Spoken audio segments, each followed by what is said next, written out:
ground in the United States. We're joined by journalist Tal Heinrich in New York City. Thank you, Tal, for joining us. Well, you know, it's a big day for democracy in the U.S.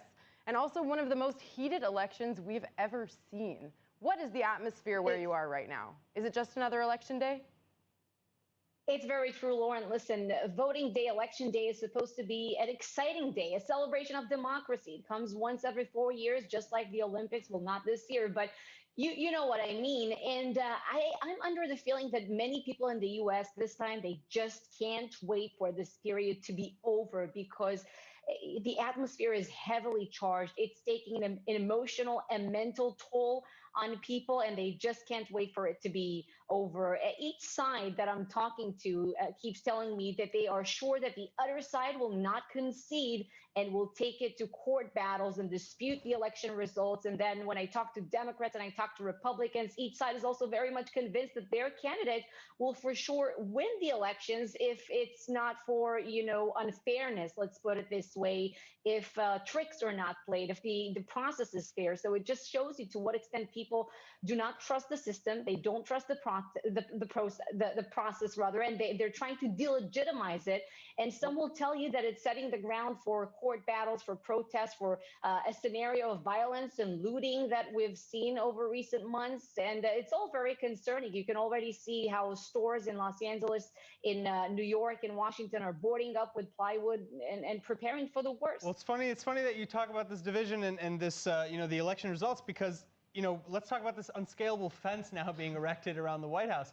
Is that to keep people out and protect the president ahead of the elections, or maybe to keep people in?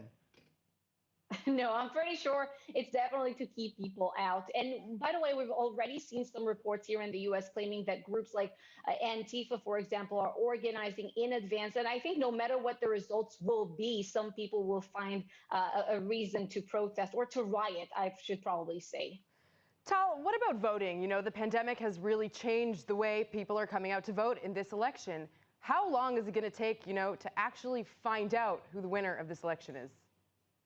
Well, it's a good question, Lauren. Unless we have a landslide, I mean, the assumption is it will take some time because COVID has changed voting patterns in this country. We heard Joe Biden speaking in the soundbite before. He said that around 100 million people have already cast their ballots prior to Election Day in early voting. And we're talking here about three different patterns of voting. In the early days of the early voting, we know that more Democrats were turning out. And now, come Election Day and towards Election Day, the later days of early voting, it was more Republican dominant, I guess we can say. That's the assumption.